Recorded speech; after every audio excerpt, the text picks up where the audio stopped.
I want him to do programming, computer programming. Being a parent, I've got a tax consultant.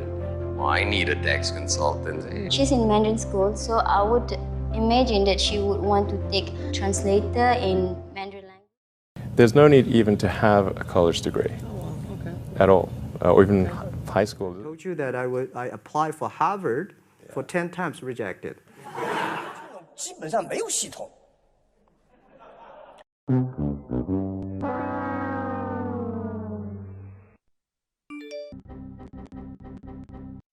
What's up, guys? It's Jason here, and welcome back to my YouTube channel, Do We Still Need to Go to School Insight?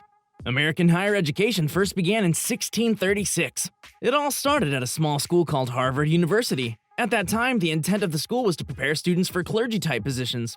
So, therefore, the emphasis was generally on Greek and Latin languages. As time went on, Harvard began preparing students for other occupations, and it didn't take long for other colleges to be established in the US as well. Still, only a small number of students were capable of going to college during these early days. Those numbers rose almost every single year, and it wasn't until 2011 that American colleges met their peak attendance rate at over 20 million students across the United States. My, times sure have changed.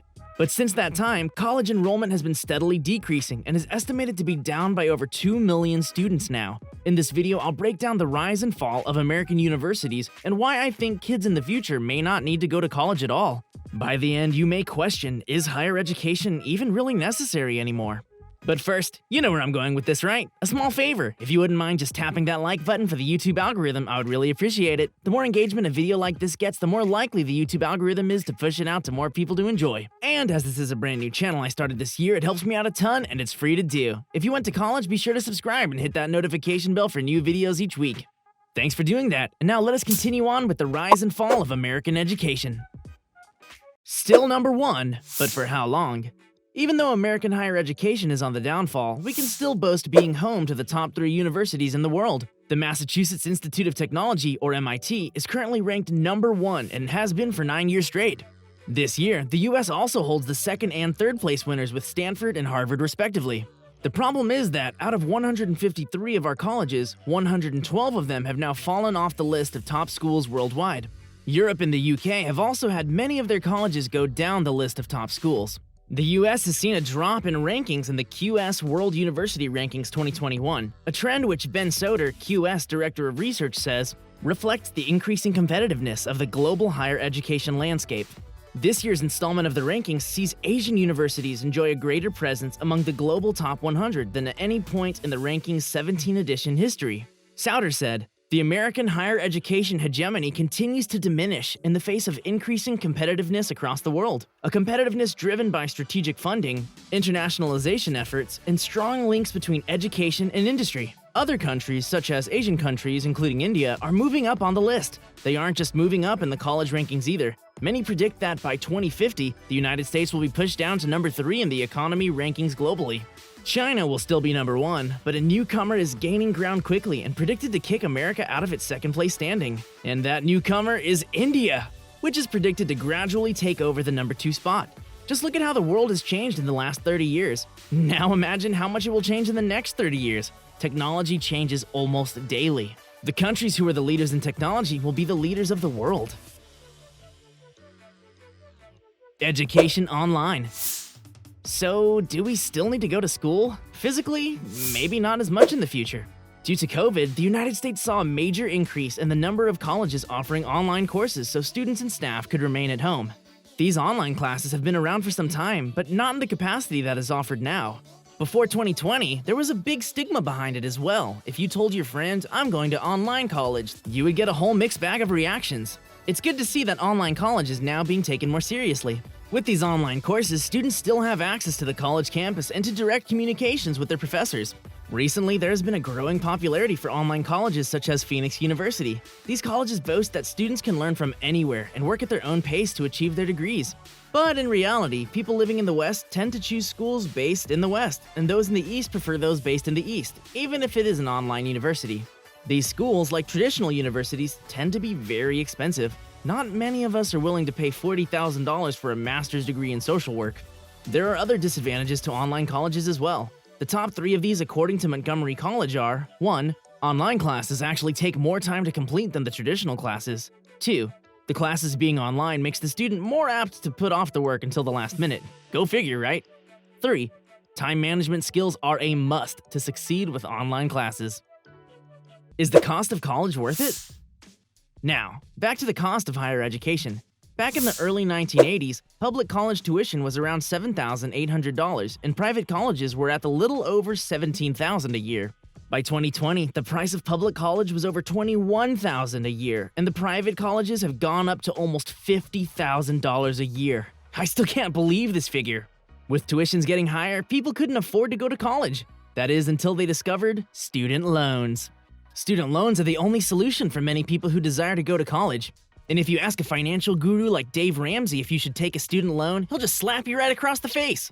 Even though these loans help people who may not have been able to afford a higher education before, they're incredibly hard to pay back. The average student will leave college owing at least $29,000 in student loans today.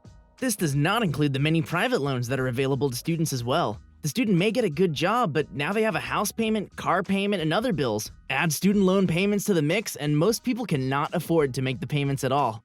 In fact, more than 30% of students who graduated with student loans are currently in default, and the student loan debt in the United States is now over $1 trillion.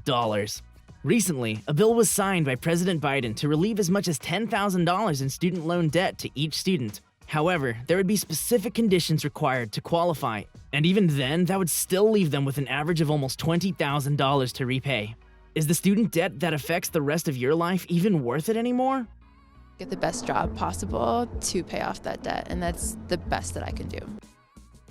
Are people overeducated for their jobs? Once we overcome the challenges of where to go to college and the cost of a degree, we can then graduate with a bachelor's degree. But where are we going to work afterwards? Amazon.com sells a car sticker that states, "I have a degree in liberal arts. Do you want fries with that?" And for the record, yes, I do.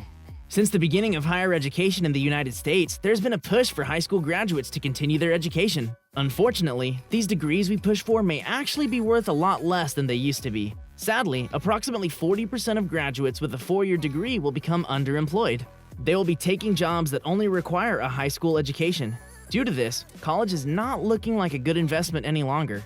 According to the Federal Reserve Bank of New York, people with a bachelor's degree had an almost 4% unemployment rate. David Su, the chief of staff for Jobs for the Future, believes it takes most graduates a couple of years to move up in the industry. Employers today are finding it more important for future employees to have more credentials and job experience than excessive education. Furthermore, many jobs that required a college degree in the past are now hiring people without degrees. These include jobs such as bank tellers, administrative jobs, teachers, and many more. Even some of the top companies are jumping on this trend. Certificates instead of degrees. Companies like Google and Tesla are now taking away the importance of a college degree on their applications. There was a time not too long ago when big corporations looked at not only the degree a person had, but also where that degree was obtained. The applicant with the highest degree from the college of choice was the one given the job, regardless if they had any experience or not. However, that is not always the case today. Elon Musk, the founder of Tesla, has said on many occasions that you do not need a degree to work for his company. Instead, he states he is looking for exceptional ability. He feels if you have a great record of achievement in the past, then you will continue to do so in the future, even without a college degree. Musk has been on record saying, "You don't need college to learn stuff," and that knowledge is available basically for free. He described college as a bunch of annoying homework assignments and said one of the main values of attending college is students spending time with people their own age before joining the workforce. "I think colleges are basically for fun and to prove you can do your chores, but they're not for learning," Musk said, garnering applause and a few laughs. What it melts down to for companies like Tesla is that the employers are looking for someone with experience. The vice president of corporate affairs for Google, Kent Walker, posted on Twitter that Google was looking for employees with IT support specialist certifications. He stated these certifications were equal to a 4-year degree. You're probably wondering where you can get one of these papers. Well, it is available online through Coursera for a monthly fee of only $49. By the way, no, Coursera is not sponsoring this video. However, Coursera, if you're listening, we would love to work with you. Google is even offering scholarships to help with the cost. You do not have to have any experience in this field or any higher education to enroll in the online program. Google claims 80% of the people completing this course received a raise, if already employed, or if not, received a new job. With this online program and without a college degree, you too could get a job with this mega tech company. With programs like this, will traditional higher education survive? Enrollment down. Preston Cooper with Forbes magazine agrees that higher education took a severe hit in enrollment during 2020. This is partially due to COVID-19 and the restrictions which were placed during that year. He has high hopes, however, that the fall of 2021 will see a rise in enrollment once again for traditional American higher education institutions. So, one has to wonder, what are the colleges and universities going to do to counteract this decline? Universities have had a cut in federal and state funding over the years. With this and the low enrollment, many colleges have cut out entire programs and many staff members just to stay afloat. The FAFSA, or FAFSA, is also seeing a decline. Approximately 14% less students filled out the online FAFSA application than last year. Most colleges have a March 1st deadline for FAFSA. However, to try to increase the enrollment, a lot of schools are extending that deadline. Bill Bennett, who served as the Secretary of Education under President Reagan, once said, "The higher amount you put into higher education, at the federal level particularly, the more the price of higher education rises." It's the dog that never catches its tail. You increase student loans, you increase grants, you increase Pell Grants, Stafford loans, and what happens? They raise the price. Many colleges are considering raising the cost of tuition to counteract the cuts from federal and state aid. With the high amount of default loans in America today, this does not seem like a good answer to the problem. In fact, the cost of going to college has gone up faster than living, medical expenses, and childcare cost. It's also going up faster than our subscriber count, so make sure you hit that subscribe button and ring the bell if you haven't done so already. The future of higher education. The United States is still ranked number 1, but with the enrollment numbers dropping as well, many will ask, how long will this last? Traditional colleges are offering online classes. Some colleges are completely online, yet the numbers still slide. So far, the hope of a rise in the coming fall enrollment with the restrictions slowly being lifted is not looking so good either. According to the Future of Education panel at Harvard, future education could possibly look the same as it does today, even as much as 25 years down the road. Besides, these universities that have been around for 100 years or longer are not going to change overnight. They are changing, but it is a very slow process. If our larger higher education institutes are going to survive, they are going to have to make these changes. They need to start offering interactional experiences that are relative to the skills that businesses require. These skills must pair up the student with the job. Students should only be paying colleges that successfully give them employment afterwards. To add to that, colleges must also find a way to lower their costs so that students can afford to attend without going into a lifetime of debt. Even though society tends to blame the downfall of education on rising cost, COVID, and the pandemic restrictions, the truth is the fall started many years ago. According to Rebecca Anderson's 2018 article, trade schools are becoming more valuable as businesses start seeking applicants with the right skills instead of the right degrees. Employers have started talking on the mindset of, forget school, we need you now. We'll train you on the job. People can learn from home using the internet. Software engineers can be trained without a formal university education. After all, you're paying for their expertise, not their education. The time is now for a new version of the American education system. Can I get an amen and an hallelujah? Conclusion. And that brings us to today. America's higher education began as a way to train people for the jobs of the times. Somewhere along the way, it seems they have gotten a little behind the times. Society now is completely different than it was decades ago. Today, computers and the internet level the playing field between those who attend university and those who didn't. And you can learn key skills and knowledge from YouTube and masterclasses online. So with that said, thank you so much for watching my video. There was a significant amount of research and production that went into making this video possible. As this is a brand new YouTube channel I just started this year, if you enjoy videos like this, please click the subscribe button and hit that notification bell. What do you think about the future of American education? Do you think people should continue going to universities? Do we still need to go to school? Let's discuss in the YouTube comments below. If you haven't seen already, check out my video on the rise and fall of New York and the rise and fall of LinkedIn from a CEO's perspective. As always, stay happy and healthy and stay tuned for another episode of Company Insight next week.